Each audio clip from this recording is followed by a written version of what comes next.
જામનગર મહાનગરપાલિકા દ્વારા શહેરમાં ફરી એકવાર દબાણ દૂર કરવાની કડક કામગીરી કરવામાં આવી છે। આ વખતે શહેરના 58 દિગ્વિજય પ્લોટ હિંગળા ચોક પાસેના વિસ્તારને દબાણ મુક્ત કરવામાં આવ્યો છે।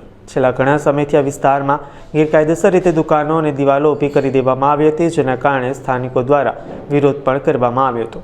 જામનગર મહાનગરપાલિકાના એસ્ટેટ વિભાગ દ્વારા ગેરકાયદેસર દુકાનો અને દિવાલોને તોડી પાડી રસ્તો ખુલ્લો કરવામાં આવ્યો છે। મહાનગરપાલિકાના એસ્ટેટ વિભાગે કડક કાર્યવાહી કરીને જાહેર માર્ગો પરના ગેરકાયદેસર દબાણો સામે લાલાંક કરી છે।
આજરોજ જામનગર શહેરના વોર્ડ નંબર 8માં રેવન્યુ સર્વે નંબર 1488 પૈકી 3 પૈકી 2 નંદધામ સોસાયટી એની જે સાર્વજનિક હેતુની જગ્યા જે અંદાજે 5500 ફૂટ જેટલી છે, તેમાં 4 ઇન્ડસ્ટ્રીયલ અને 2 રહેણાંક એમ કુલ 6 ઇલીગલ કન્સ્ટ્રક્શન હતા, જેને ધોરણસરની જીપીએમસી એક્ટની કાર્યવાહી મુજબ 261 તથા 2ની નોટિસો આપવામાં આવેલી હતી, જે આજરોજ એસ્ટેટ શાખા સાથે સંયુક્ત રીતે માનનીય કમિશનરશ્રીની સૂચના તથા સિટી એન્જિનિયરશ્રીના માર્ગદર્શન મુજબ બંને શાખા દ્વારા સંયુક્ત રીતે દૂર કરવાની કાર્યવાહી ચાલુ કરવામાં આવેલી છે।